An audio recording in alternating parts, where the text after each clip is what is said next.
So we're live, bro. We're live on my old YouTube uh channel, like my old YouTube page. Only got Mm-hmm. like 150. So I used to upload um uh gameplay and stuff like that of Madden and Call of Duty, just different stuff I used to upload on there. Just I used to do anime reviews at the very beginning. I used to do anime reviews. Um, it's a fun like 100. I got 150 subs on there, but I don't know who would check this out because there were basically there were for that type of content for the gameplays and stuff like that. I used to do streams of Black Ops 3. It used to be fun. It used to be fun. Mm. I don't Matter know of why I fact, keep cutting out. Do I sound clear when I come over? yeah, you sound clear. Am I cutting out? It's like it sounds very good, but then it'll just like sound like it's about to buffer or something. I don't know if that's just the stream or something. Maybe I don't know, but your sound I'm getting you loud and clear. Okay, cool. I can hear everything clear now. All right, it's pretty good though. It's actually more smooth than I thought. Well, because my phone's pretty got that good Wi-Fi. I need this damn computer. Can't believe I got a a dud. That's what I'm gonna call it, the dud now. But yep. So what were we speaking about? We got some.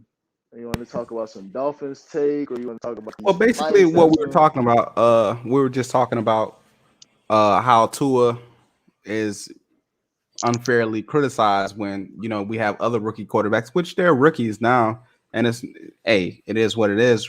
Tua was a rookie last year, but didn't get those same concessions that they do now. Throwing a 4-pick game, unacceptable. Joe Burrow, 3-pick game.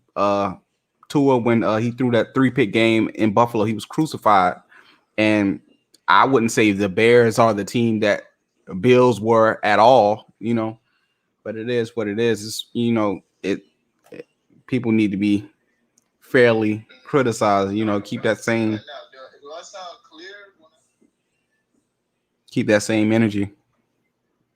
Yeah, I totally agree with that one. That take because it's like you have Tua. We'll get some wins under our belt, and we are always going to repeat this in our talks as well. But we get a few wins under his belt, 7-3, and people are still like, "No, pump the brakes." Like you'll see some people making unfair takes. They'll just say like, "Oh well, I think we should move on. He's 7-3, but I think we should move on because we're going to say the defense is the whole reason why he won the game."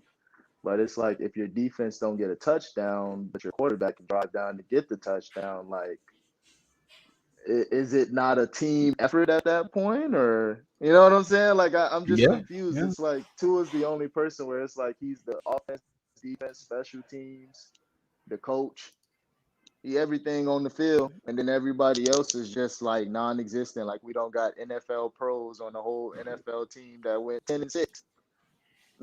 Mm-hmm.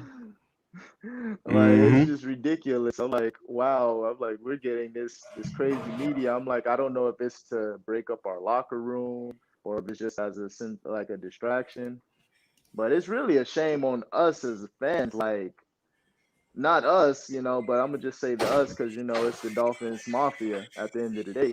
But it's like shame on us as the fans for just like going with these unfair narratives. Like people can get something like who was we talking about? Matt Jones. What was it in it? That was an impressive loss. I never heard that ever in my life. Like no one is ever. That's like you come home with a, let's say, because I'll say that he got a C on that game, a C minus. Let's say you came home with a C minus, but your parents said that you can only come home with an A or with the lowest you get is a B plus. Is your parents gonna say that was a good that was a good effort? Like, or they gonna say that you could have did better? Should have did better.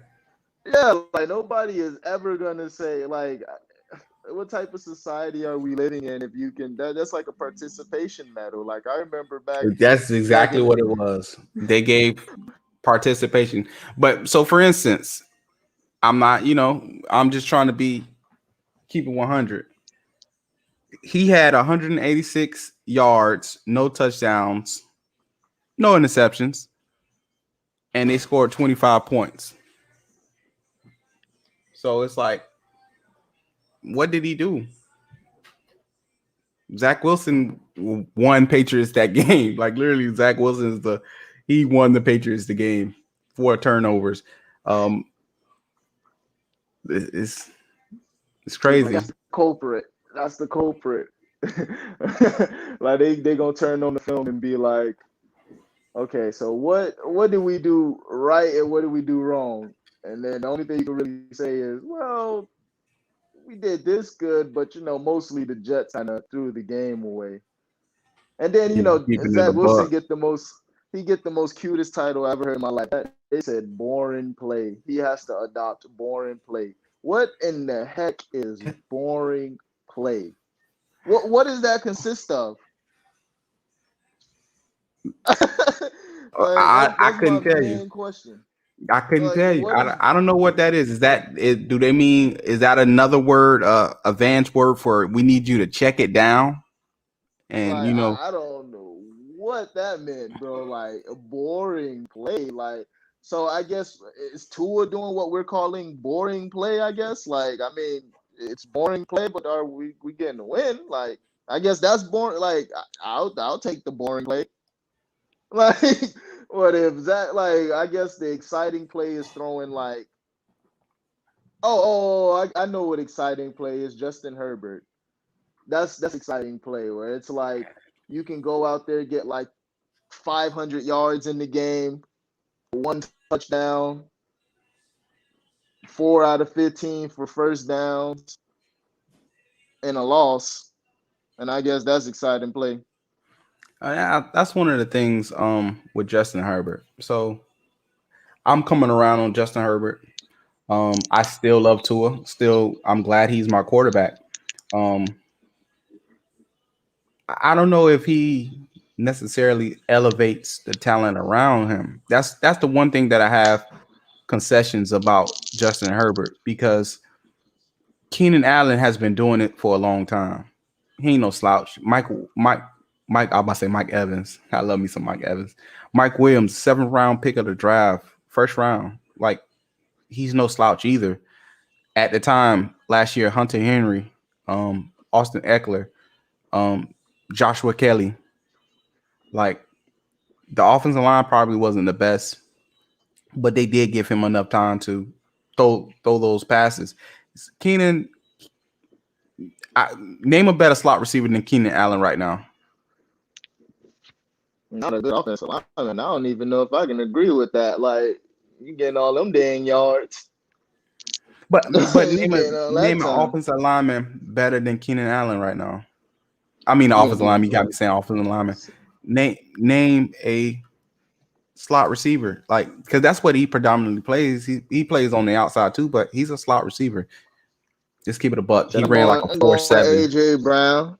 I'm going AJ Brown. You feel me? The new blood. But I know what you're saying, though. I know what you're saying. Like, I know what you're saying. Keenan Allen is really like that was one of my He gets guys that separation. coming up. Like I was watching when I was watching the Panthers and the Texans the night before last. Like DJ Moore was getting wide open, like just creating separation, and people, oh, you got to throw in anticipation. But some of these players make it easy for you. DeAndre Hopkins, he gets separation, but he doesn't get separation. It's crazy. But if you throw it to him, he's going to make that play. Well, It's I not a. I'll say that the dynamic, like, and I don't know because I'm not getting all 22 film all the time. But I'm not gonna Mhm. say he's the most dynamic route runner. I see what you're saying. It's just like he's just a playmaker. It's just like, yo, D, like I need you to go make a play right now, and that's it. And he's just that type of guy who's like, no more words. You don't need to say anything else. I got it. Just throw it up to me, or if you say my number, I'm gonna go get it. And that's what a lot of these other people be having. And we love our Devontae Parker. Like I feel like he's one of the top if he's healthy. Yeah. But it's like but it's like when you only got that, Jakeem Grant, Mike Gesicki is pretty adequate, but now we're starting to see a little bit more things. Like maybe the route running needs to be a bit better for him to like kind of take off. That's like a him thing, like a learning thing. No, I don't even think it's that. It's more what I've been watching in the interviews. When I've been watching, I'm not sure if you follow the Big O show. He'd be having Alan Pupar on there. He'd be having Omar Kelly and stuff like that. The running game and protection, because the offensive line has been so trash, they've been using Durham Smythe and Hunter Long and Seaton Carter more often. And I think that's one of the things that's hindering our offense too. Hey, you gotta go. You gotta get your best playmakers. Yeah, so they want more protection. They using that gold wrapper. Magnum. Gold. Yeah, they're using the gold Magnum. They don't want to use no lifestyles. So you're leaving your Ferrari, in the garage because you got to go. Yeah, you got to go up the mountain. The Ferrari don't get you up the mountain, but the rugged, Jeep, the durable car gets you up there. So that's one of the things that it sucks. I hate to see it, but that's one of the things that they're doing. It's a lot of I want to say max protection, but it's a lot of max protection.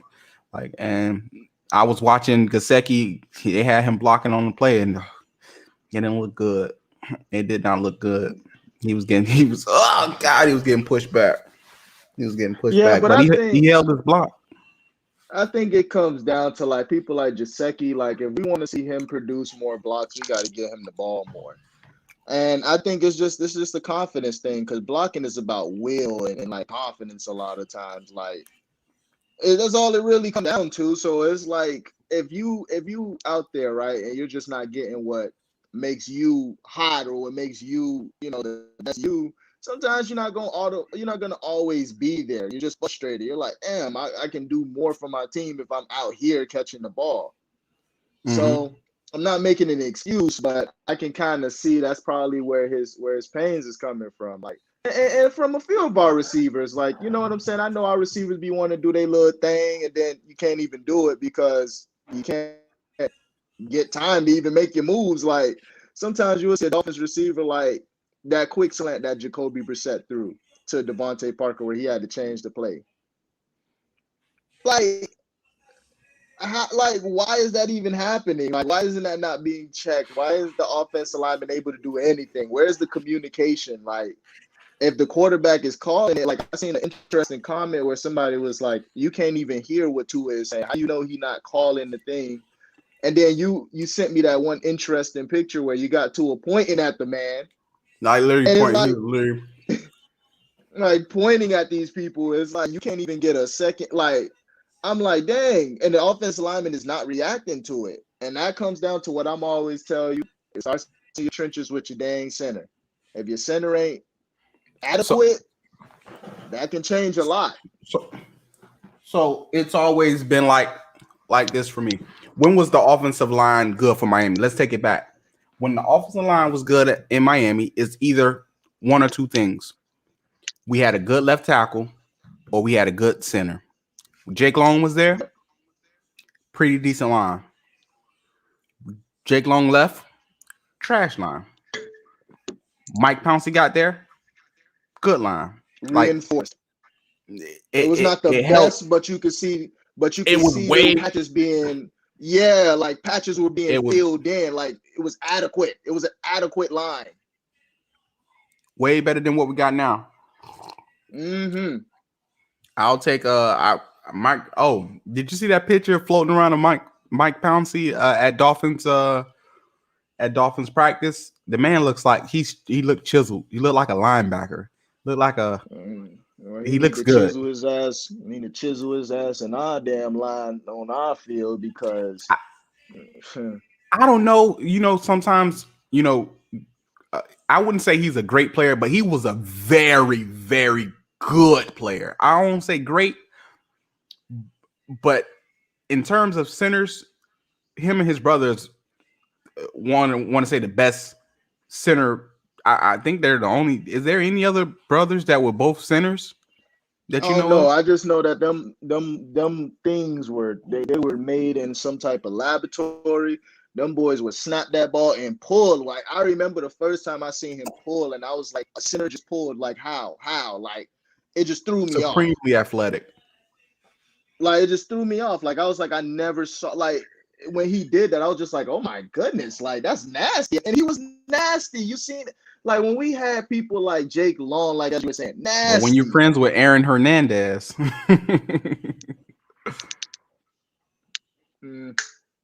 Rest in peace to him. Rest in peace. RIP. That was a great talent. You know, if we talk about everything outside the field, and you don't want to get too caught Yeah, up. and that's family that lost sometimes we gotta separate that. Yeah, you know, sorry to the family that lost, that lost something from this whole ordeal. But you know, everybody lost something. Like a child lost their dad. But if we want to keep it to football, which is what this podcast is gonna be about, it's like he did his job on the field. We seen a different type of Brady when we had two types. It was interesting watching that as a Dolphins fan. I mean, he just You like, couldn't damn, we stop it. got You going knew what against you that. knew he was gonna take you. The man, they had the man. So basically, Aaron Hernandez, which people don't realize, Aaron Hernandez gave birth to our I just thought about his name. And I forgot it that quick. He gave birth to our what's his name? That went to the Charles Clay. Bills after the Dolphins. Charles Who? Clay. That's Charles who. Clay. Charles Clay. He gave because how Aaron Hernandez was used like an H-back and stuff like that. We went to Tulsa and drafted him. What the sixth round? Sixth round? I think it was sixth round. Don't ask me the round, boy. I do not remember. I just remember he was pretty good for us for a little bit. Yeah, they had him playing H-back, tight end. Like they had. That's how they utilized him. Like how Aaron Hernandez was utilized. But when they tried to make him go to Bills and do that traditional tight end, then they tried to use him. But Rex Ryan he wasted money on Charles Clay. He should have just let him stay here with the Dolphins. But to steal a weapon to add and steal a weapon from your opponent, who wouldn't? Who wouldn't do that? Yeah. It was kind of a B move, if you ask me. But, it's business. It's business. Business. It's business. We lost our guy, but, it just sucks because it's like his career wouldn't have ended like that if he would have stayed a Dolphin. Like, that is he true. Just faded. Like, he just faded out of the league. Like, it would have been I don't even think he had another. I don't think he... Maybe 300, 400 yards. I can't even guarantee you that he had that. Yeah, like he would at least have like a Cameron Wake type of lead from the game. Like it just was kind of like we respected you, we kept you here till your career ended, so you couldn't be so you couldn't ravage us at any given point. Just keep him till the wheels fall off. That's how I feel about Devontae Parker as well, because I refuse to watch this man fucking bombing us up. Goodness. Keep that boy till the wheels fall off. Keep him till it's done. Like, we good with him. Keep him till it's done. I do not want to see that, bro. Like, that shit will hurt me. Like, can you imagine they give him like a good quarterback? Like, oh my God, bro. Like, it's so crazy where I'm like, man, the Dolphins, we get the most unfair rep with some of our players. Because I'm like, oh, they don't even be having a team around them, like, to even really show their talent. Like, Tua right now, we got the receivers, we got the defense, but our old lineman is just bad. Horrible. Horrible, horrible, horrible. And I don't know what we're going to do this weekend, because I'm just like, okay, so you got Crosby and what's the other guy? Carlson, I believe, the two defensive ends. And then you got Ngakoue. Yannick Ngakoue. Like their pass rush is kind of it's something very serious, and it's so crazy how they just did all this in like 1 year. Let's just tune up the car real quick, and then they got that other guy where I don't know if people still believe in him. I forgot his name. It's like Farrell or something. That DNA guy, No, he's like been a right. healthy scratch 2 weeks in a row, bro. Former fourth round pick. Matter of fact, let me see who was in that draft that He's a they could have healthy got. He's scratch. been a healthy scratch 2 years, 2 games in a row. I didn't know that. I thought he was injured. I heard something floating around that he was No, injured, but it's a no. healthy scratch. Dang, man. The Dolphins should go try to. No, I'm playing. We don't need him. Yeah, We don't you need better him. stop playing with that. Yeah, I was just playing. We don't need him.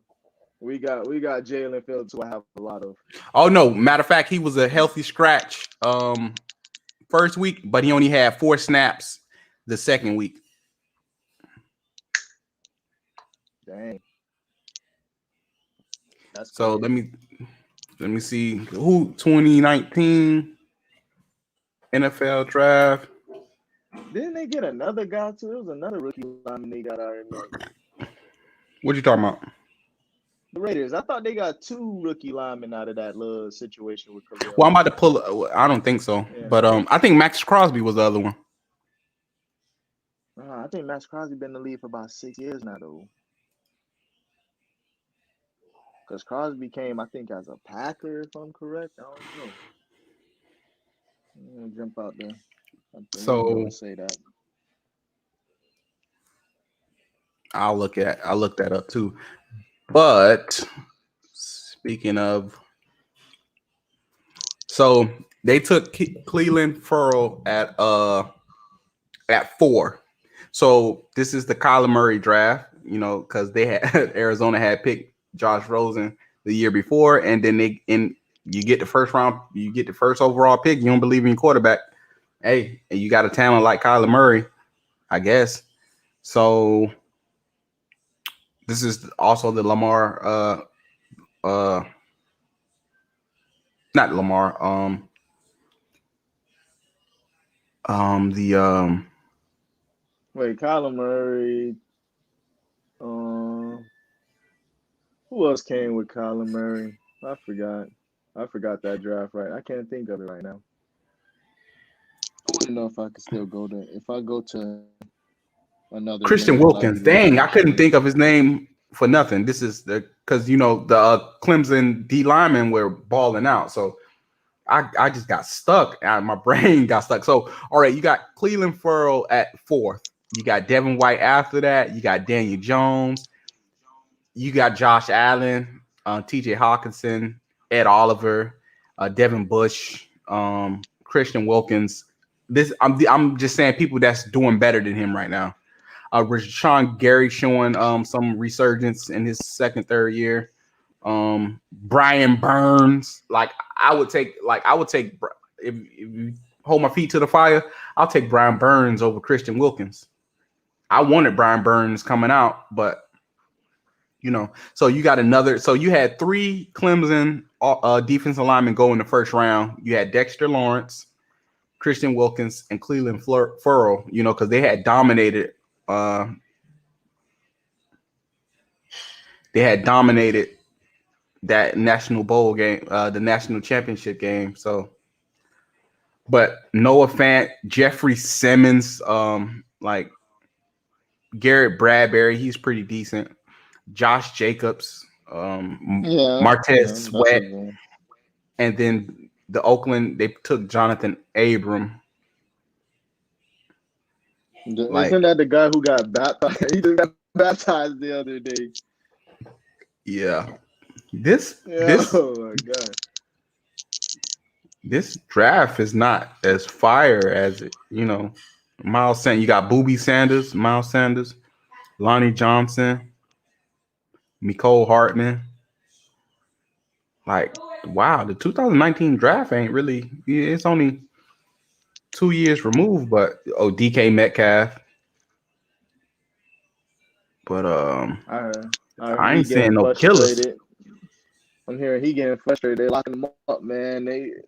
Tyler Lockett over there taking it, eating all his food and shrimp and everything you got on the plate. But I mean, it's expected. Tyler Lockett is just different. Mm-hmm. That boy And yeah, different, bro. I told you it was the Max Crosby. Max Crosby was taken in the fourth round. Same, I knew it. 2019 too. Oh shoot. I don't know who I'm Yeah. thinking about. Mm-hmm. Probably you think about Ryan Nassib. Ryan Nassib on that team too. Mm-hmm. Damn. So they got Nassib. They got Ngakwe. Yeah, I did say Nassib. So I said Nassib and no. I didn't say Nassib at first. They got Nassib and Ngakwe, Carlson, Crosby. Damn. I ain't gonna lie to you. I'm actually kind of scared now that I'm listing off the names. Like I am kind of scared actually right now, to tell you the truth. That's not sounding too good in my stomach right now. I feel like You funny. damn. After watching this performance that I just saw, oh my God, bro, I'm kind of scared to go against any adequate defensive lineman or. Oh my goodness, bro. I'm actually, but I mean, yeah, the Bills they just showed that they did sharpen So their tools in that damn in them damn trenches. I can't lie. so I'm gonna so their week 3. So the Raiders week 3 injury report. Jonathan Abrams, Derek Carr. I'm gonna so Josh matter of fact, Jacobs, I'm pretty Jonathan. sure he on that. So this is their their practice updated 2 days ago. Jonathan Abrams was full go. Something was wrong with his Achilles. Derek Carr, something wrong with his ankle. He was full go. Richie Incognito did not practice calf. Alec Ingold, the fullback, he was full go. Injury to the fibula. Josh Jacobs did not practice. Doesn't think he's gonna play against us. Hopefully he doesn't, because if he does, he's gonna just be his. He's kind of hampered by that toe and that Man, ankle. So Dolphins all day. I'm still going Dolphins. We winning. I don't give a heck. We yeah, better. I said Ryan Nassib, but I meant that's Ryan Nassib is his older brother, is Carl Nassib. He was limited There in you go. practice. Yannick Ngakwe, he was full go in practice, hamstring. Darius Phelan, limited, and Roderick Teamer. Roderick Teamer. We Yeah. rocking it. I'm feeling, now that we say it all now, I'm feeling confident still, I'm still confident. They team versus our team, I'm going our team all fucking day. Because I just like realistically, it's like, man, I think people just hitting the panic button a little The too quick. Bills I feel. Yeah, like the Bills won they won the division last are the year. better team. They beat the Ravens. Like they beat, like they're good. And then they added Emmanuel Sanders. They didn't even need that. And it's like they're a great team right now. As a Dolphins guy, it So hurts. let me preference this. If Bills go out and beat Bills and dominate the Steelers, when they came to Miami, so what hurt people so much, it was we won, we beat the Patriots, and the Bills lost to the Steelers. So that line of thinking, people thought the Bills had shown a weakness. So if the Bills would have came out and just dominated the Steelers, we wouldn't have had no hope to beat them in week 2. So the loss wouldn't have came as big as a surprise as it did. So if Bills just had beat the Steelers, everybody wouldn't have been pushing the panic button so hard right now. Probably So not. Even though like Big Ben became back to his old self, like back in the day when he used to do a lot of checkdowns and they relied on like runs and stuff in the defense. But if you're Tua, and I mean, if you're a Dolphins quarterback, then you can't do that. But anyways, like I was gonna say here that the Bills it's just crazy how like everybody had them coming in like they were already calling Josh Allen the MVP, and then it's like I guess they see Tua as a future MVP, so I guess it hurts their hearts if he doesn't go out and perform. I don't know what it is, bro. I don't know.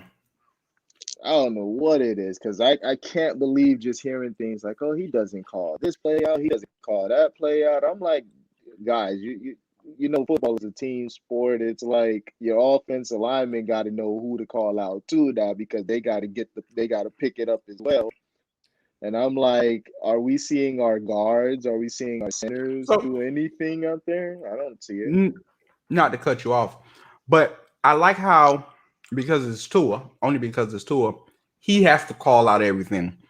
But a lot of centers is the one who get their protection correct. They get the protection down. Mike Pouncey used to call out our protection all the time. Ryan Tannehill sometimes, but most of the time you would see Mike Pouncey pointing out people calling out who the protection scheme. So, but because it's Tua, he's the only one that's supposed to call out the protections. Over across the NFL, a lot of centers call out the protections and stuff like that. It just any criticism, which and then if you point something like that out, then you're a tool. You just love Tua. You too blind. You're protecting him. You're protecting him. But this is fact. This is fact. This is not like I'm trying to make up something to protect Tua. That's fact. It's been going on in the NFL since forever. Like centers call out protections too. It's not all on the quarterback all the time. So Yeah, people don't understand the full concept of team like sports. Like, you know what I'm saying? It's not basketball where it's centered around one guy and then a team that follows around him. It's like football. Like they think that Tom Brady, like when they always talk about these good offensive linemen, who do they think make these good offensive linemen? Are they confusing it with the quarterback or something? Like, and that's what I think a lot of times what they're doing. It's like, no, the good offensive linemen come down to a great offensive lineman. Like, look at what happened. The Seahawks have been, and I'm always say this, and I'm like, I'm surprised that people don't talk about this. When the Seahawks Max Unger. lost Max Unger, bro, and they went to the damn Saints. Saints. You remember at one point the Saints offensive lineman was considered trash. Trash. They were considered trash. They get Max Unger, their shit changed. The Seahawks lose Max Unger, they're trash now. Their offensive lineman has been trash for years now because of that. Dwayne Brown helped out a little bit, but what's the guy name? He came. What's the guy you name? Can see it though, like left tackle. It's like it's so much of a difference. Like he's the left tackle. He's doing his job protecting Russell Wilson, but it's like their old lineman altogether still is trash. So imagine this. Like, okay, if you got 5 people coming in,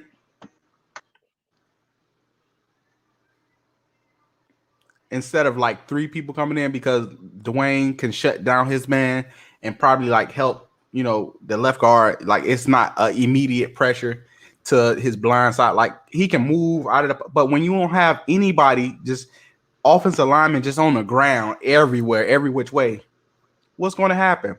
Sam Darnold. I know we talked about him a little bit earlier, but Sam Darnold with a little bit of protection, the man looks like a competent quarterback.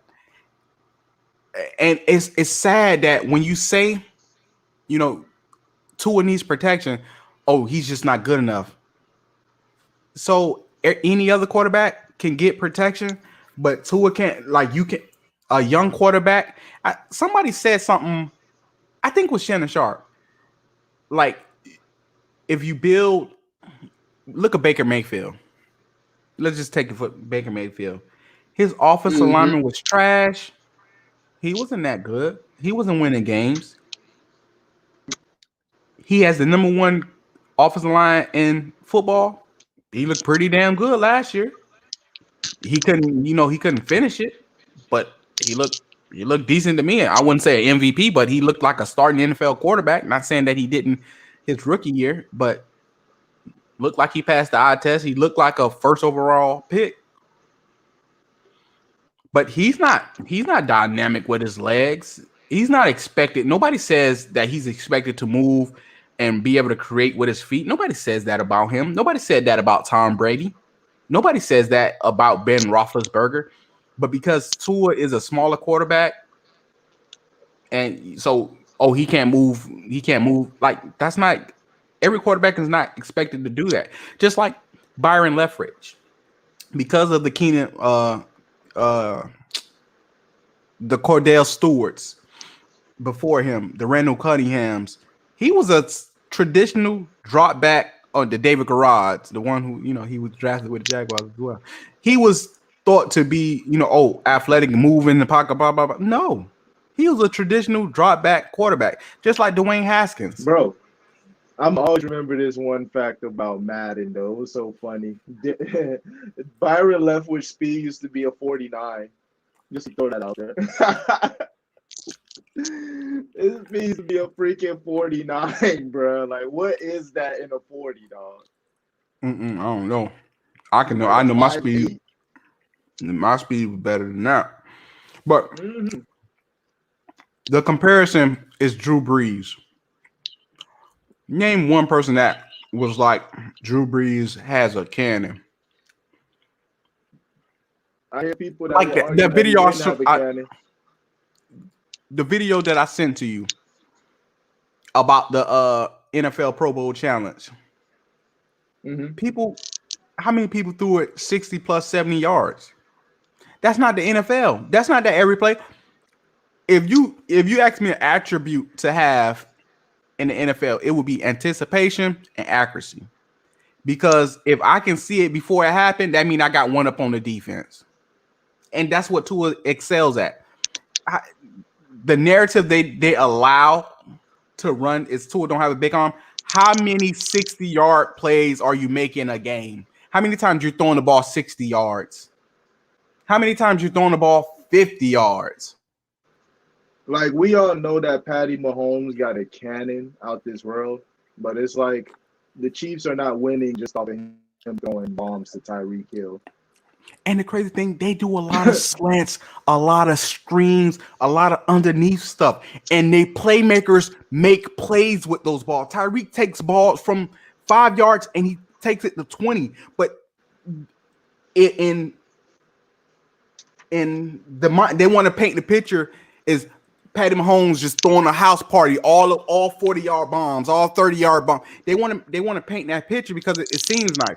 But if you look at, a lot of people don't watch all 22. If you watch all 22 on the Chiefs, they run a lot of bubble screens. They run a lot of tight end screens. They get Travis Kelce underneath. He sits down for 5 yards, turn it upfield, makes 15. Like, that's a lot of the game. If you look at, matter of fact, give me 1 second. Like, that's what a lot of their gameplay is. But I swear, if you got to have a cannon. You got to have it's just crazy. If you look at their play, a lot of people, so the average fan won't understand that's what's going on because they don't look at the all 22. They don't look at stuff like that. They don't care to look at that type of stuff. And that's why with this channel, what we're going to be breaking down, of course, is O-lineman play. Oh, yeah. O-linemen are calling out play. Like, because we like to shout out the trenches. I like the trenches. I like seeing O-linemen being able to do all sorts of stuff because that's what makes your team go. When you have nasty O-linemen, bro, you win the game. Like, when we had Richie Incognito, bro, it was one thing funny. Even though he was a horrible locker room player, I guess, with the Dolphins. Oh, he nasty, though. But he's nasty as heck, and I liked it, dog. Like, if we talking about just the field, I like to see my O-linemen mauling people. When it's a pile, I want to see you on top of the pile. I want to see you in there. I want to see you trying to flip somebody on every play. Our O-linemen do not do that. We got too many dang tackles playing guards and stuff like that. I never seen no crap like this. It's like, yeah, it's cool to say, oh, he can play multiple positions on the O-lineman. That's cute. That's cute. Okay, I get it. But are we going to always be in a Jesse Davis situation? It's like that's what we're creating more and more with this type of stuff. It's like Jesse Davis could play every day position, except I think center, maybe. And I'm pretty sure he could possibly get down and play that too. I respect the skill. I respect that, but it's like it's to a point where it's like, bro, we need somebody who's gonna be in that trenches, who's gonna protect Tua. And I think Liam Eichenberg, because his PFF grade be looking pretty good. So, but it's like Austin Jackson, I was a big fan last year, but it's like I don't know if we're regressing or if the COVID thing is like impacting him. But I guess in this game we will see what he can really do. Like this you're 1 week removed from it, or 2 weeks possibly, because you got activated, so you're good. So it's time to like make up for what you did. Dieter, we just gonna have that type of play all year.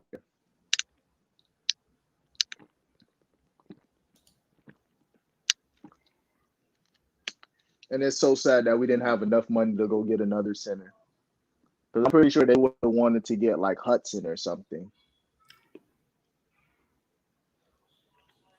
So hold on, let me pull it up on what you call it. I gotta share my screen. Share screen.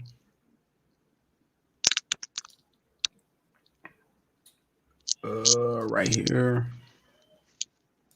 Share that. Can we I'll have to zoom in. All right. I don't know if you can see it. I see one thing. I see one thing that's pointing out to me. This is Patrick Mahomes, right? So this, I'm gonna go to the glossary right quick, so people like that look at it later can see. Is this? Wait, hold on. If you go to the glossary, does that take away that good picture of the champion versus the? Oh, you're funny. So CAY is total yards completed, pass travel past the line of scrimmage before being caught. So basically, how far the ball travels from the line of scrimmage to when somebody catches it, right? So like if I throw a screen, it's going to be negative because it didn't travel, right? So that's a negative CAY.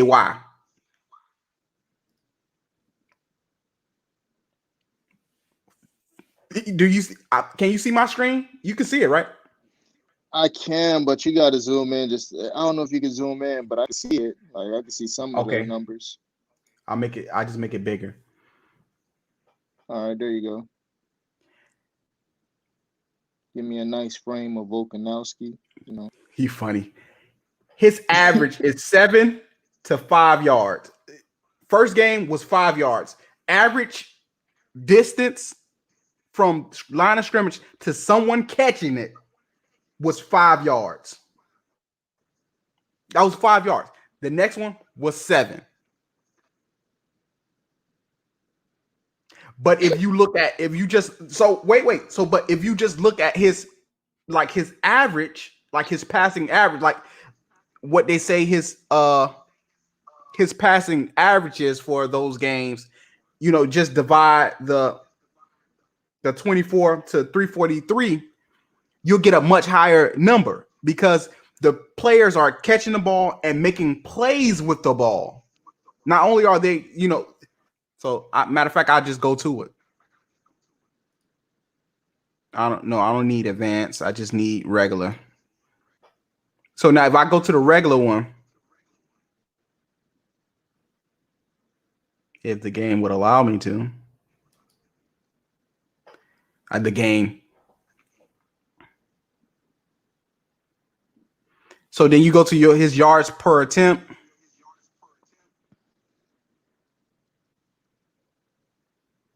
You got 11 and 9. So it look like each time he throws the ball, he's throwing it for 11 to 9. Yeah, it's crazy how those numbers just change up. It goes from like one was like 7 point something, and then it was like 9, and then now you see one it was 5 and one was 7. But this is what they don't take into account. They don't say anything about this because it's cool to say Mahomes is lofting the ball over. Like even when we go last year, bro. Like I'm not trying, and this is not me trying to shit on Patrick Mahomes at all. I love me some Mahomes boy, but it's just like this is who they say is the bomb diggity bomb slanging that thing. I'm talking about Big Wang slanging. So now, if we go, now you still can see it. If we go to, this is last year. Yeah. This is last year. Completed air yards per completion. Yards the ball travel in the air past the line of scrimmage prior to a completion.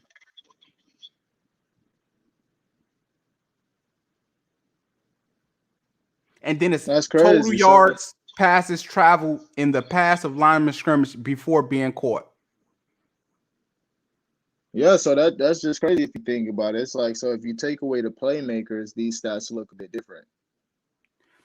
A 3, lot different. 9, 6. This is he's throwing on average a game. He throws the ball 6 yards past the line of scrimmage, 8 yards past the line of scrimmage, 5, 5, 5, 7, 7, 6, 8, 6, 7, 4, 4, 4. But they don't say these stats because this is not glorified. This doesn't look good. This doesn't look good. Oh, he's only throwing, like, they run a lot of slants, a lot of screens. Does he go deep? Of course he goes deep. Of course he throws the ball. We see it. We see him rolling around and then boom, throwing it over their head. We see that. But on average, this is what he does. And that's when they just want to.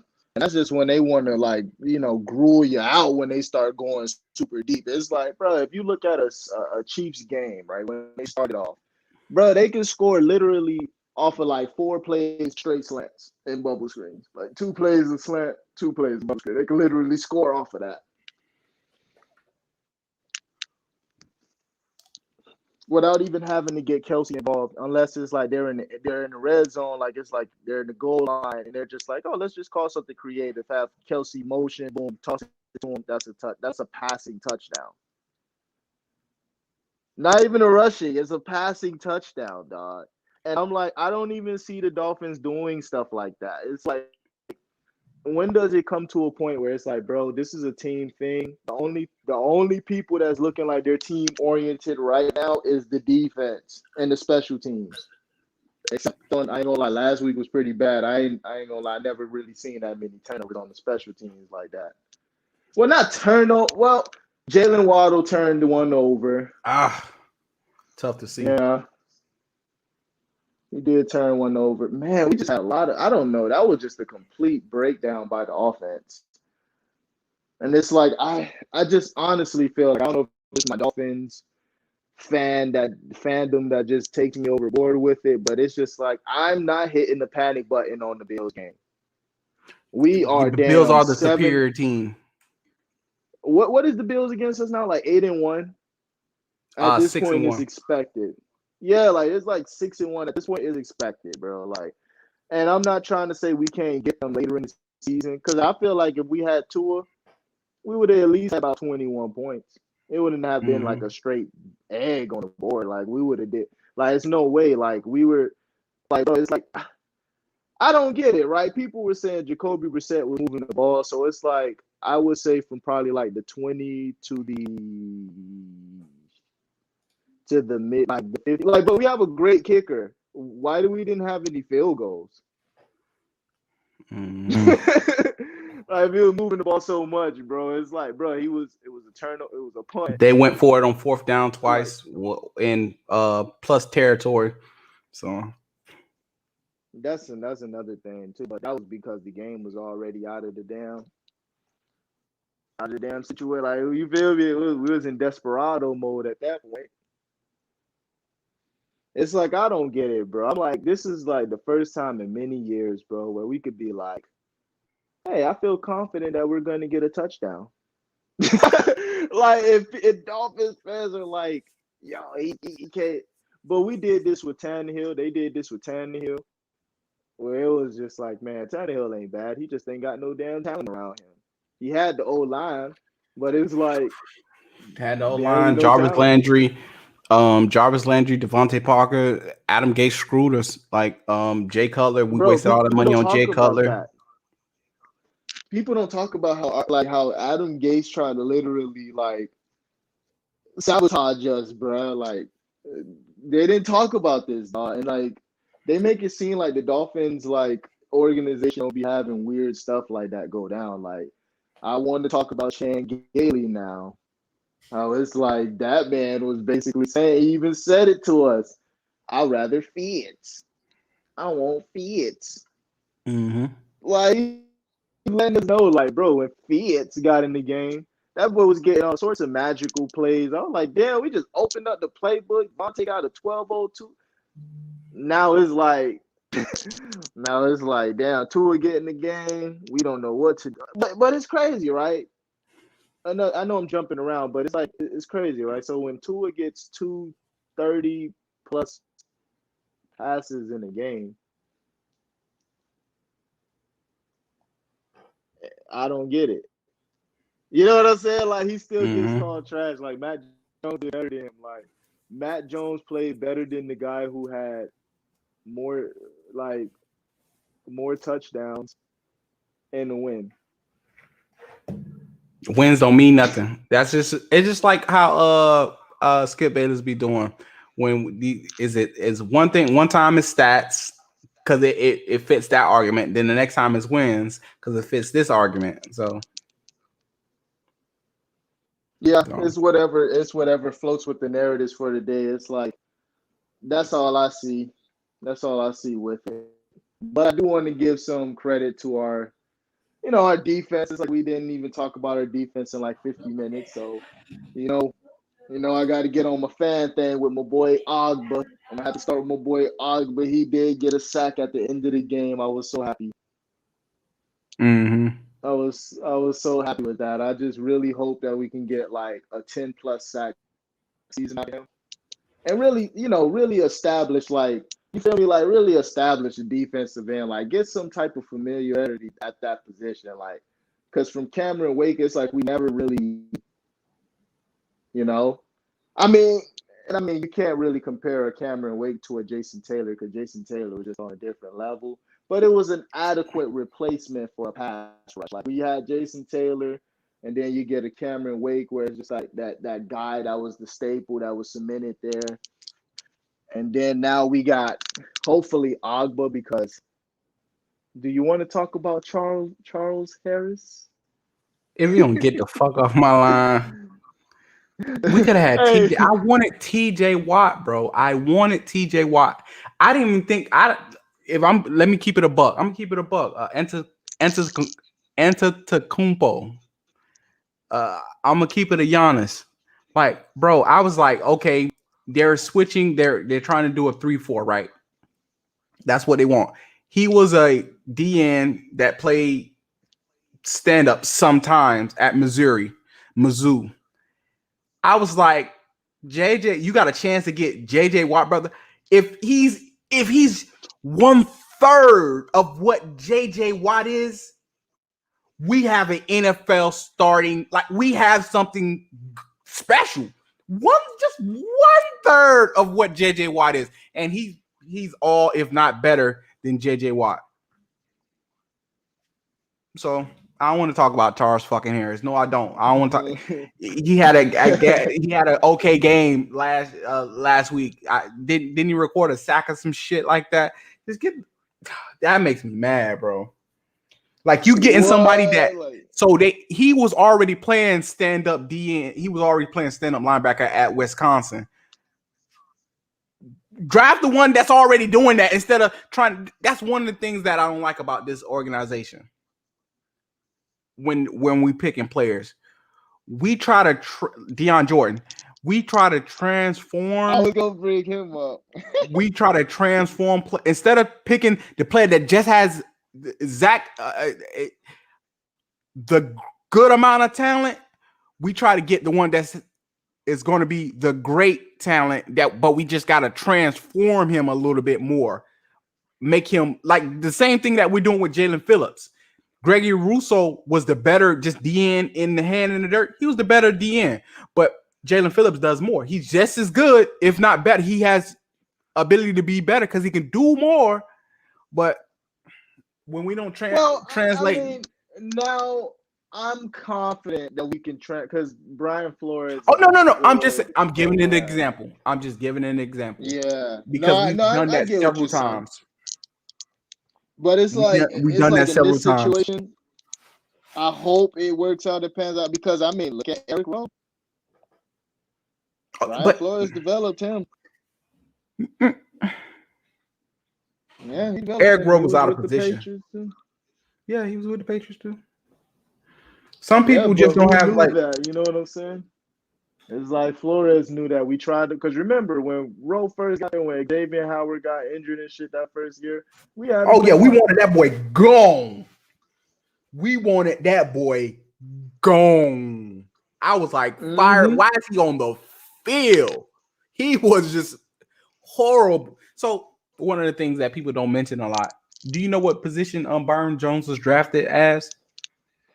A free safety. A free fucking safety. And he went because when he was at Connecticut, is it UConn? Connecticut? Yeah. University of Connecticut. He played both for the Huskers. I think that's the Huskers. I think it's the Huskers. But like that's how immensely talented he is. If he does, like, if worst come to worst, say for instance somebody get hurt, switch that boy to free safety. Let Igbo take his lumps because Igbo is not going to get any better until he's out. He's not a slot corner. I was looking back at his Auburn. I was looking back at Auburn. How you say the fuck that shit? Hey, I don't have the best vocab. Like I don't have the best pronunciation sometimes, so deal with it. But he's not a slot corner, and because he at Auburn, he was very grabby. He's not going to be. He's going to get a lot of penalties in the slot. I don't wish injury on anybody, but hey, send that boy back there and let him take his lumps because that's the only way he's going to grow. He ain't going to grow because he's not getting the ones in practice. And he needs to go against top talent so he can get a feel for himself. I still believe in Igbo. Like, do I see the same things that I seen in Xavier Howard? No, but I see good. Like I see a starting corner. I see a legit starting corner. It's just and this would be like his 4th year playing cornerback. He was a wide receiver. A lot of people don't know that. He was a wide receiver too.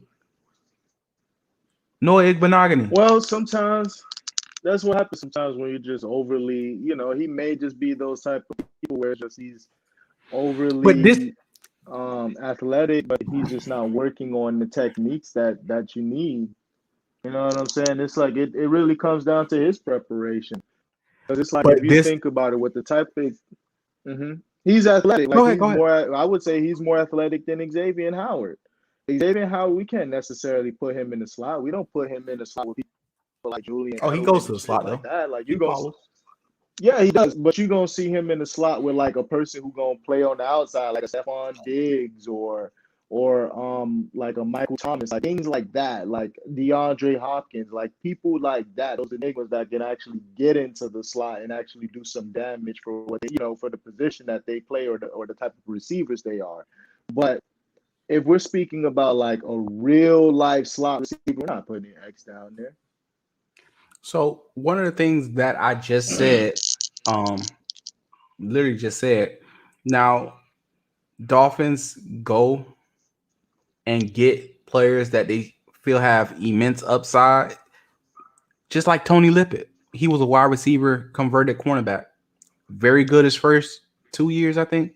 Or not even very good, but good his first 2 years. Achilles, bye-bye. Regressed. Regress. And that's what same thing with Noah. You take, instead of taking, like, let's pull up that NFL 2020 NFL draft.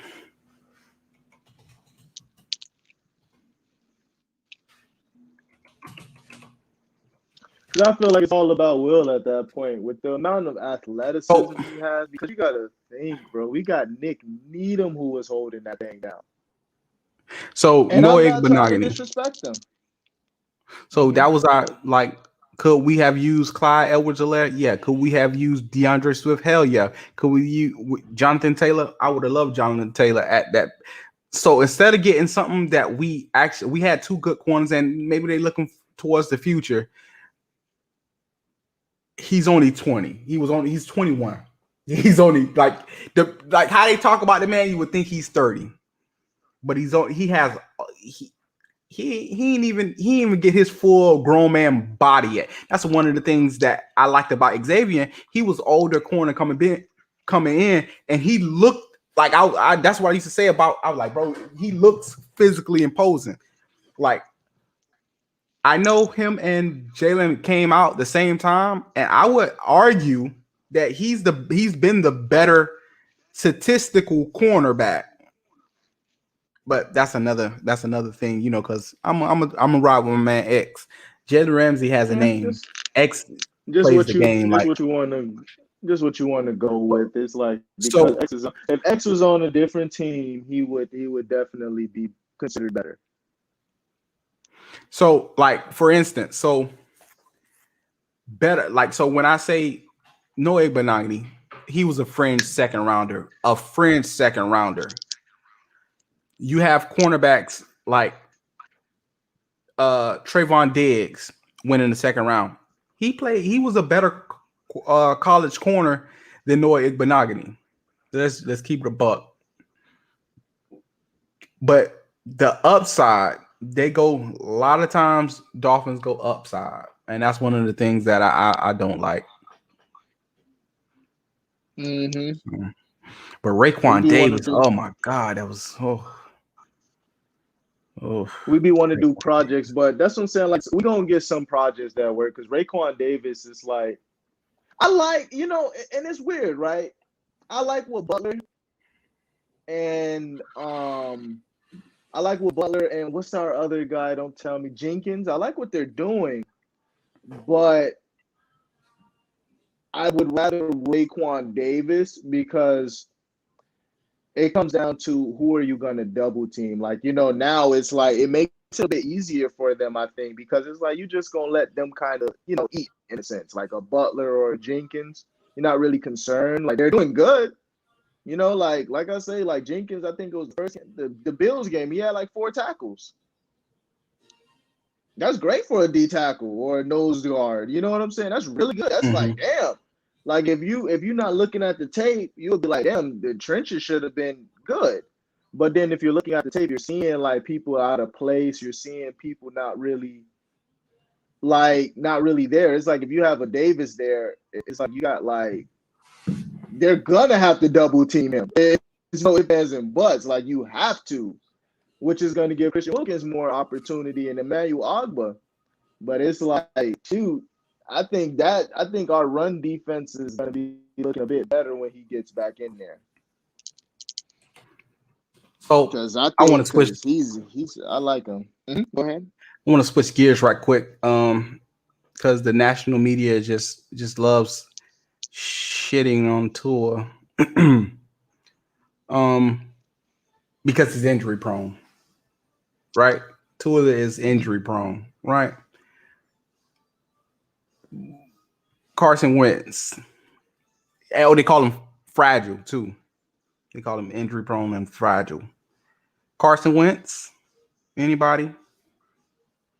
I hear injury prone, but I don't hear fragile. Is it because he's 6'5"?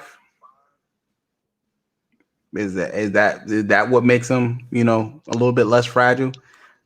It's crazy how the people who's writing that would freaking die if they got hit by some of these people that they're like, you know what I'm saying? And I try to keep that out of that. I try to keep that out of that because we as people talking like when we so I would not say that because I'm like, all right, if I talk about what I see, because I watch a lot of game film, I watch a lot of UFC fights, I can see more because I'm on the outside looking in, right?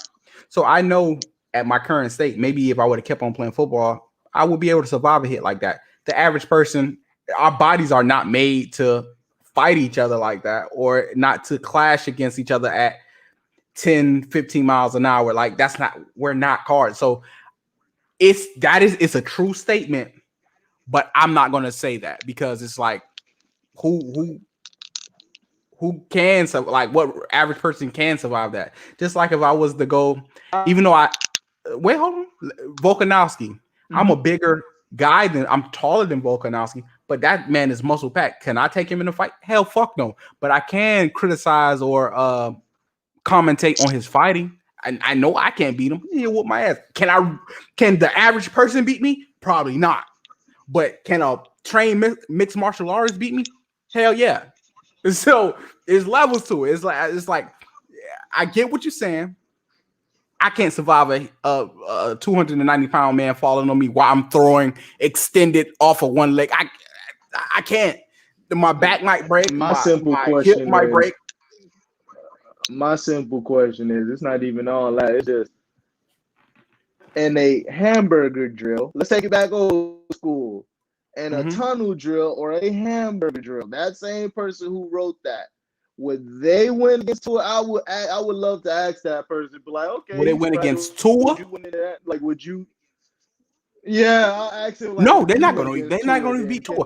People don't understand. Tua is 6'1", 200 and at least 5 pounds. That's at light. That's the lightest. I think they listed him at 212, 215. 215. Yeah. So, and that's, people don't understand. Most of us are fat. We're 230. We're 170 because we're fat. That's here. I'm pretty sure he's about pure muscle. Not pure muscle, but he has most of that weight is muscle.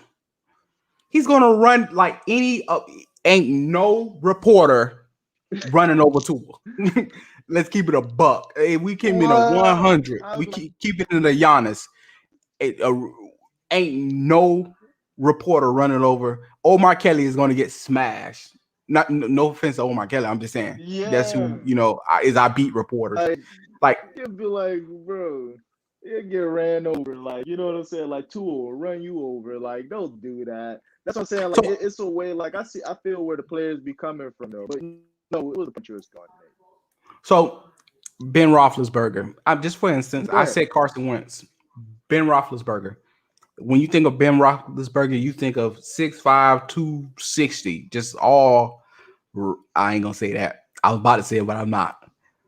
All guy. He's been nicked up his whole career. Like, he's been in and out of games his whole career. I've never heard anybody say injury prone, which he is injury prone, but I've never heard anybody say injury prone or fragile. I hear, he's wearing down. I guess because the difference is because he gets up, pats himself off, and get back in the game. You know what I'm saying? Now that Cam Newton, as he was playing a physical game all his career, now people are saying that he's injury prone or he can be this or he can be that. And it's like, dude, are we really being serious? Like, this is a physical damn sport. The average career is 3 years, but what I'm seeing from Tua is just, bro, he's a quarterback. Quarterback's not supposed to get hit all game. Robin Griffin is third. Like, it's a job that should be done. Injury after injury after. And I would like to say for him, he was sabotaged. You heard what he said about Shanahan, where he was like, "Yo, yeah, I know, like, well, pocket passer."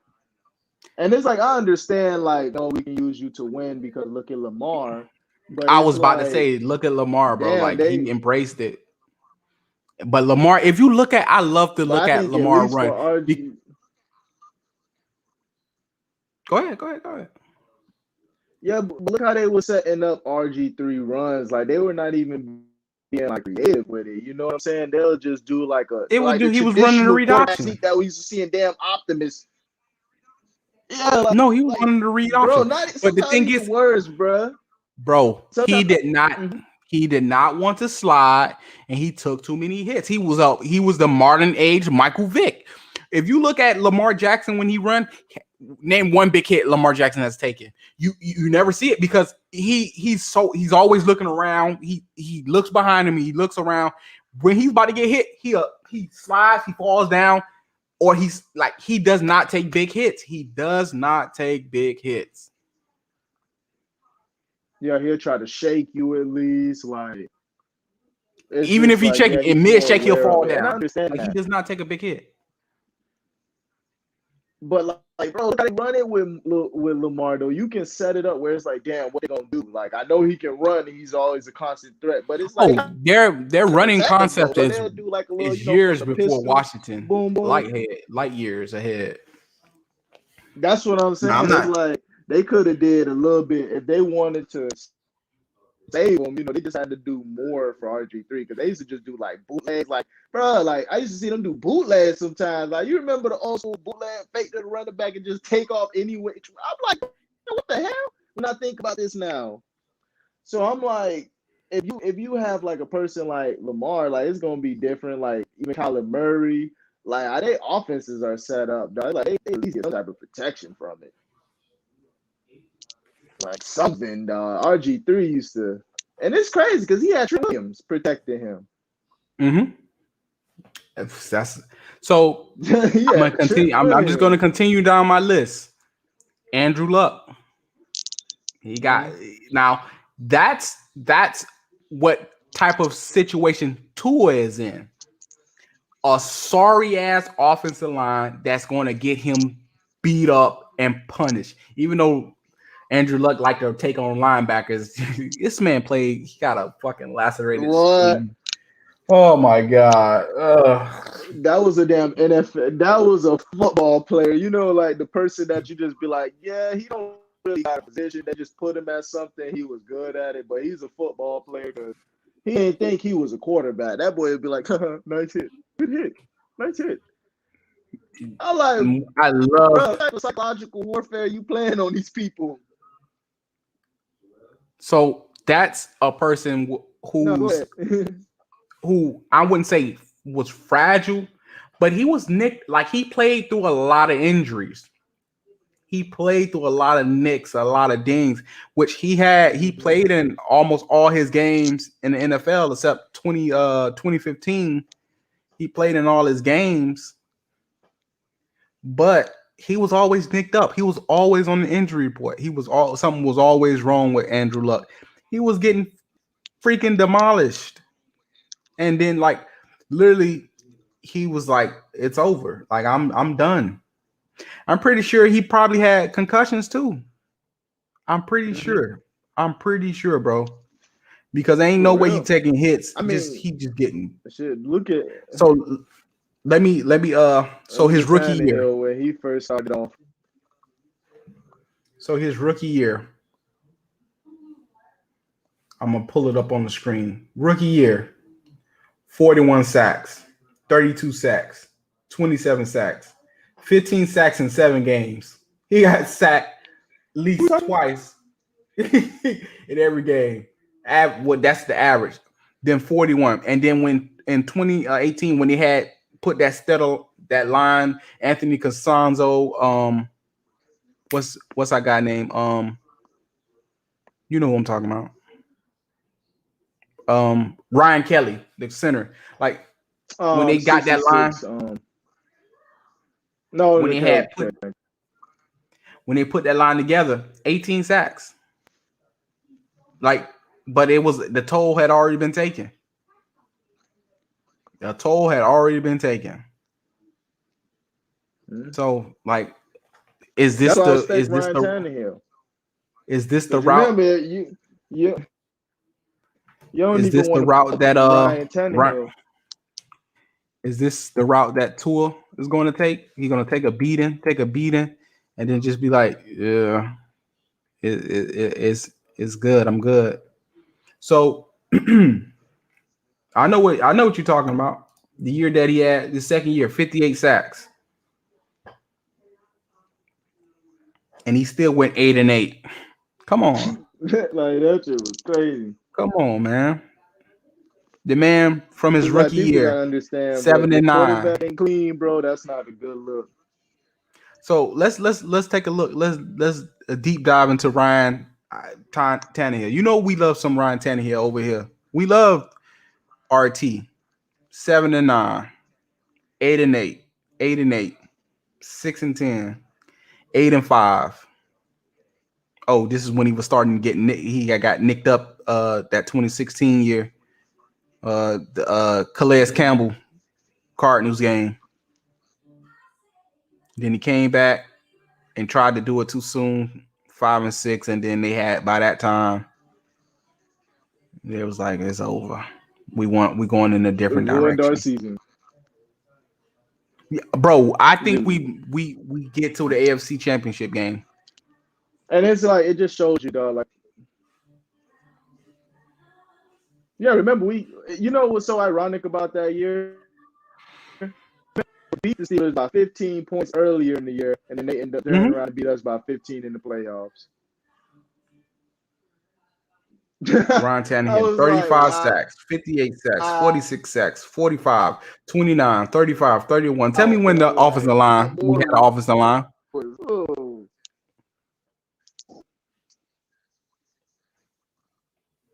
It's crazy. That is crazy.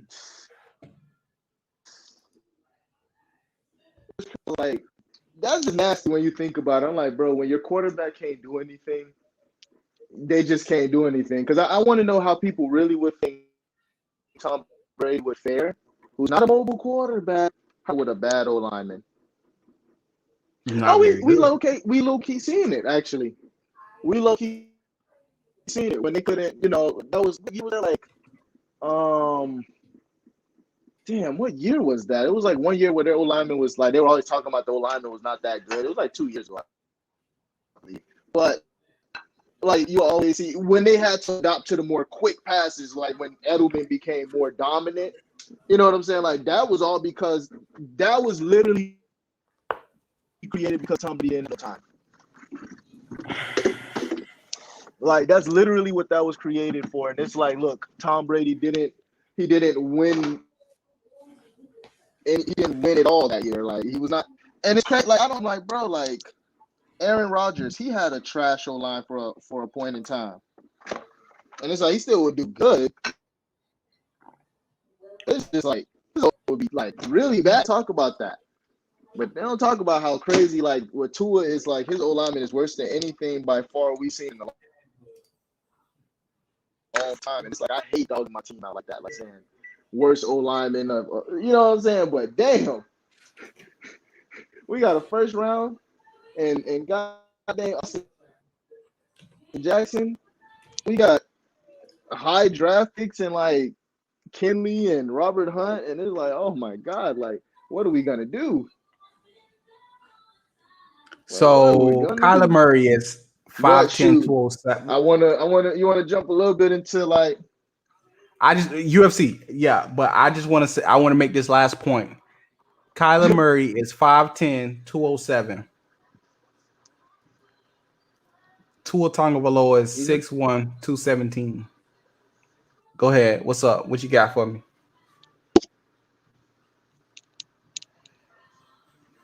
And Kyler Murray, it's okay for him to be 5'10", 207. Wow. That's what they have him listed as.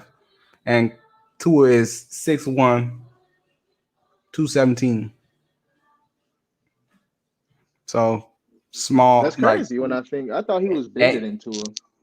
And they got Tua as small and fragile, but a pretty decent old lineman. So what you got, man? So I'm because I'm about to get ready to get on this game. We need to talk about. Bro.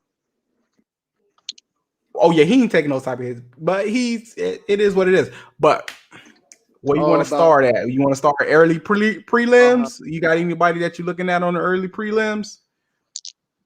The only person that I'm excited to see is the tarantula coming back, Jalen Turner.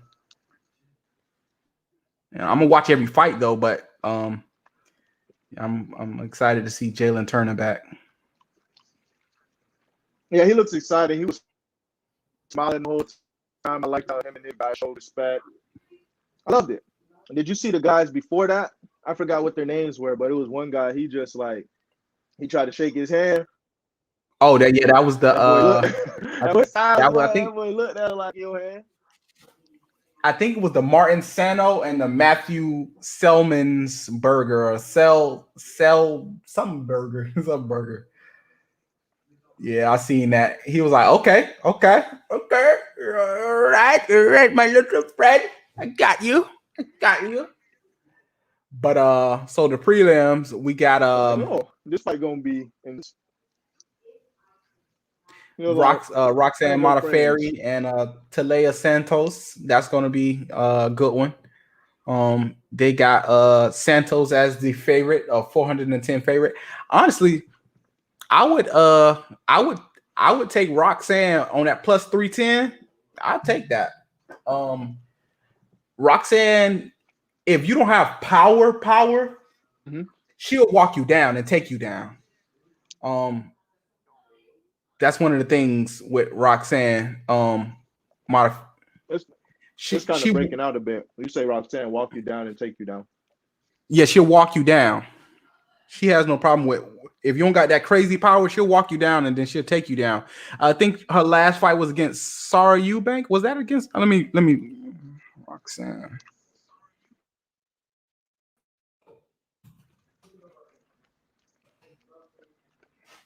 Who was her last fight? I know she had got Eubank lost to last. I know Eubank did take like a loss. No. Roxanne had lost her last fight.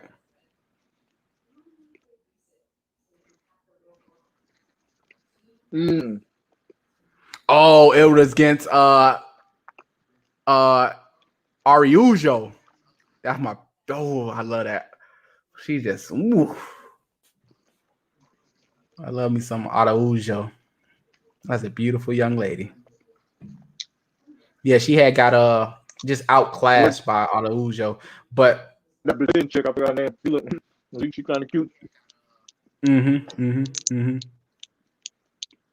Viviana Araujo. She's a beautiful young lady. But yeah, just totally out. So and I think talk about my super savage.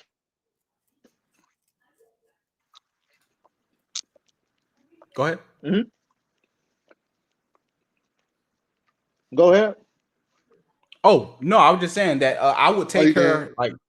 Okay, let's keep online. Okay, so I was gonna say my boy Volkanovski.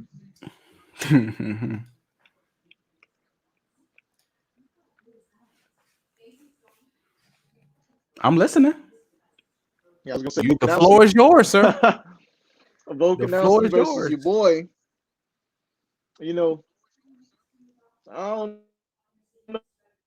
know what I'm going with. I don't know. You know, me and Volkanovski, we talk sometimes, but just a mental thing. So my boy was saying, "I want to go with the guillotine in the second round." That's what I'm calling guillotine. He said, "Nah," but I told him get the guillotine.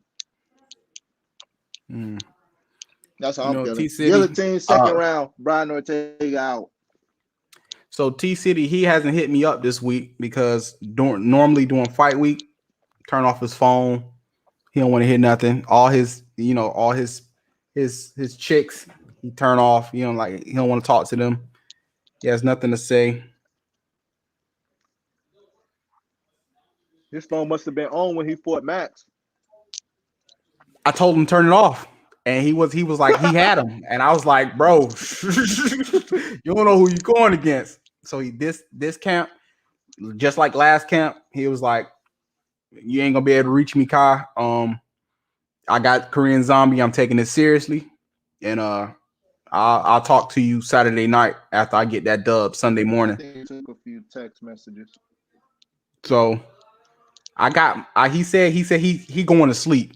Whether it's him knocking him out or him choking him out, he told me he going to sleep. So I'm gonna take my boy T-City word. That's he told me, hey, put all your chips on T-City because it's over. It's over.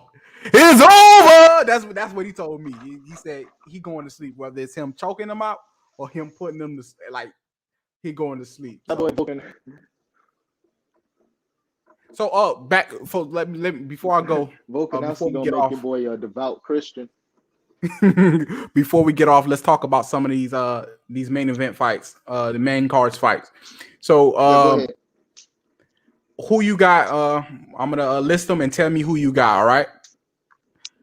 And I need a prediction. I need a prediction of how the fight going to finish. Alexander Volkanovski, Brian Ortega. Who you got? Oh, matter of fact, no. Don't tell me who you got. I want to start from the bottom. Second round guillotine. No. Fourth round knock. Nobody heard you. We're gonna start from the beginning. We're gonna Yeah, start go from the main card. First fight, we got Jessica Andraj versus Cynthia Calvillo. I love me some Cynthia. I love me some Andraj. Who you got and how the fight finished?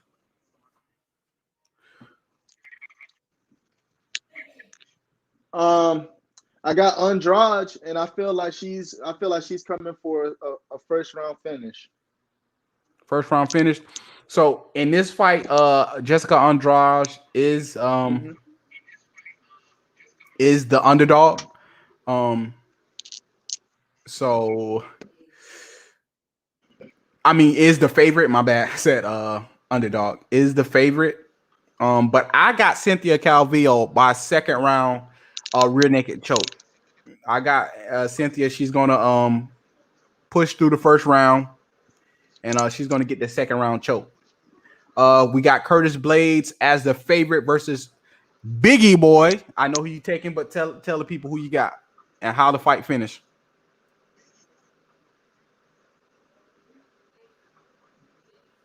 Biggie Boy first round knockout at the last second.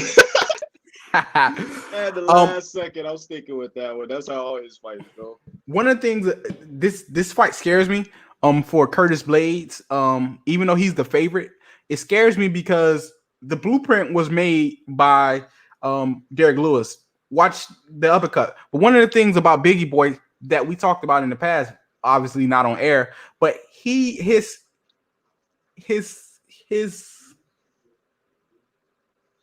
movement is not always the best. Like he gets off balance sometimes for me.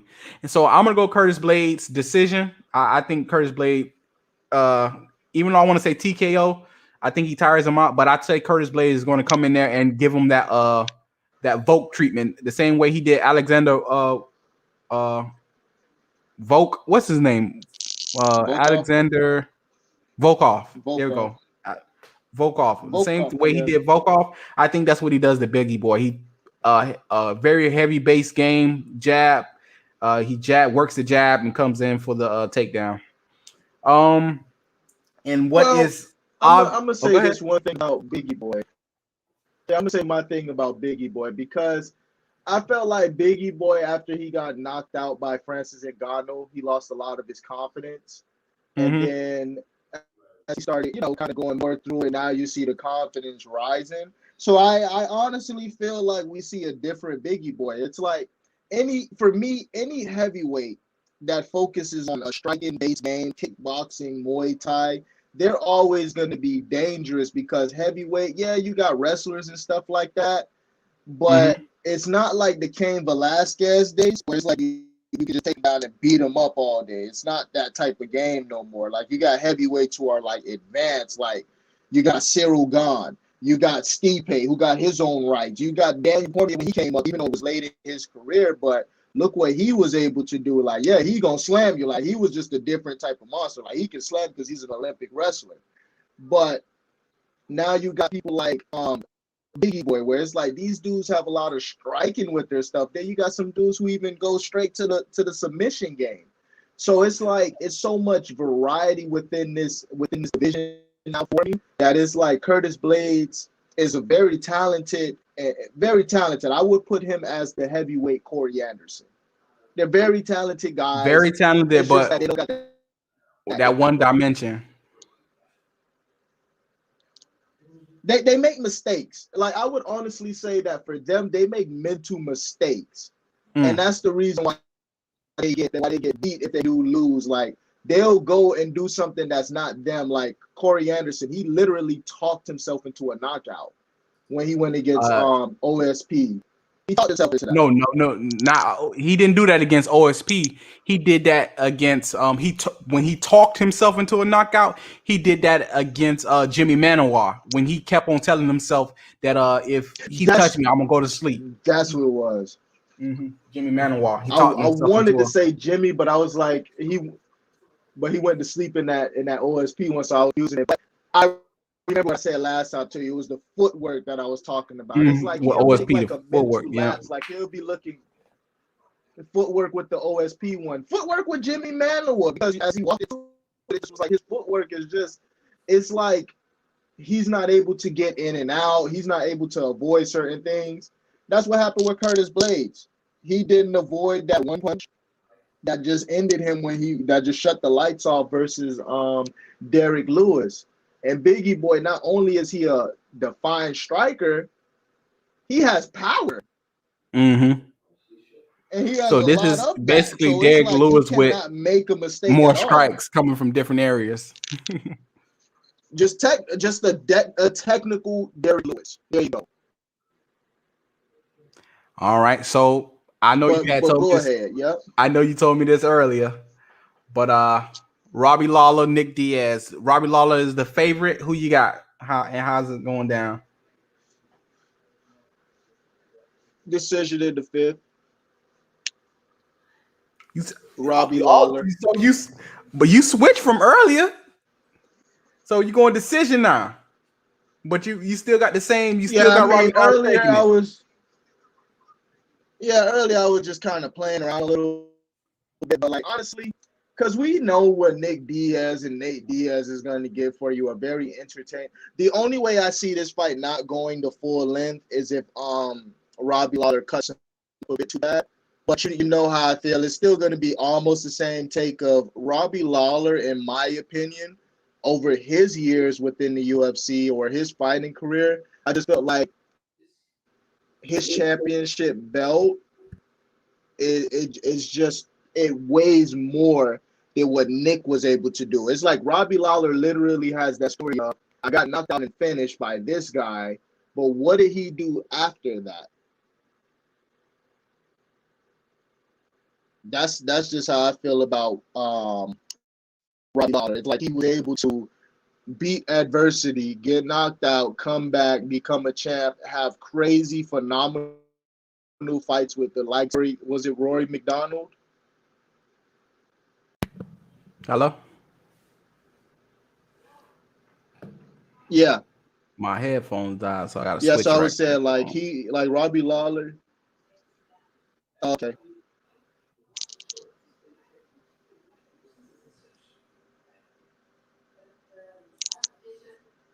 Man, this thing takes a lot of battery.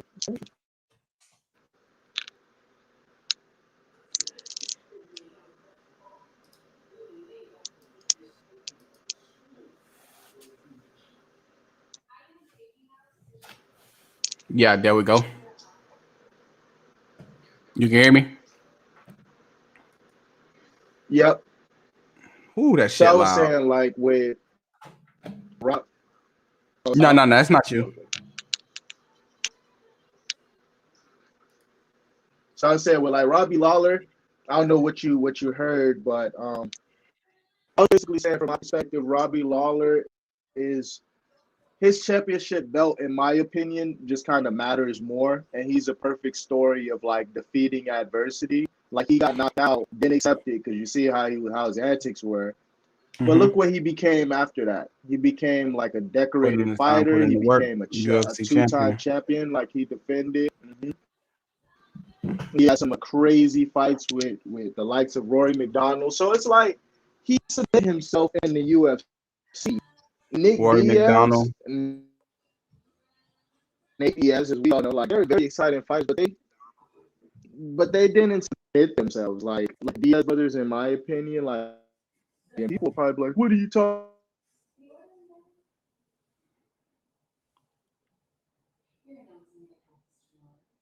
Hello?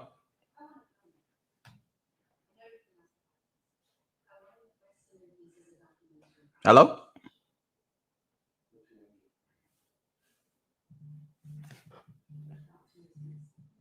Look like he Hello? Yeah, did it just cut off on me? Oh, I don't know. It's still going on mine. I guess I got kicked out or something. Hold on. Well, I mean, shit, we done anyways for today, but because I know you about to get on the game. But I was gonna say is we just did like an hour and how long? Like 30 minutes down there? Mm-hmm.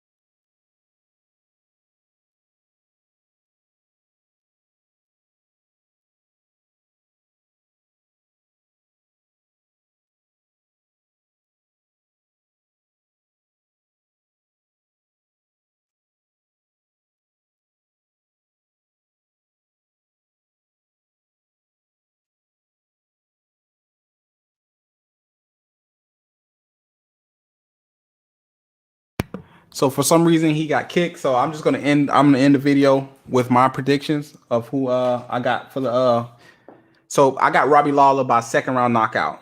I think he's gonna get the job done. I think Robbie Lawler is gonna knock. You take off what 8 years? Robbie been fighting this whole time. I know he's looking a little bit lackluster. It's not the Robbie, obviously it's not the Robbie Lawler of old, but I still think he can get it done. Then Valentina Shevchenko. Don't be surprised if Lauren Murphy shocked the world. But I'm going with the bullet, the assassin. Need I say more? She's the biggest favorite on the card.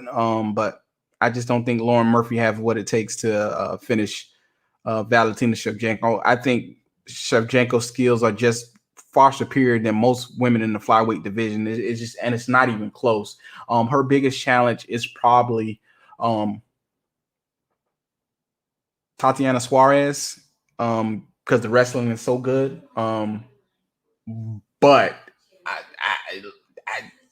that's last Jessica Andraj. She wrestled with her, and just did what she wanted with her. And then of course, the main event, what I've been waiting for like forever. T City, as you heard, Dennis is going the Elder Scroll. He's the Elder. He's going Volkanovski. He got Volkanovski by second round submission. I got T City by second round submission. So we believe that this is not going the distance. But if you like anything we had to say, like, comment, subscribe. More comment is coming soon. We might do a post-fight first thing, or we might do it because it'll get late, but we might do just live reactions come post-fight. So, all right, boys. Been nice. Mess with y'all later. What's that end button? Remember, peace, love. Peace, and much love to you.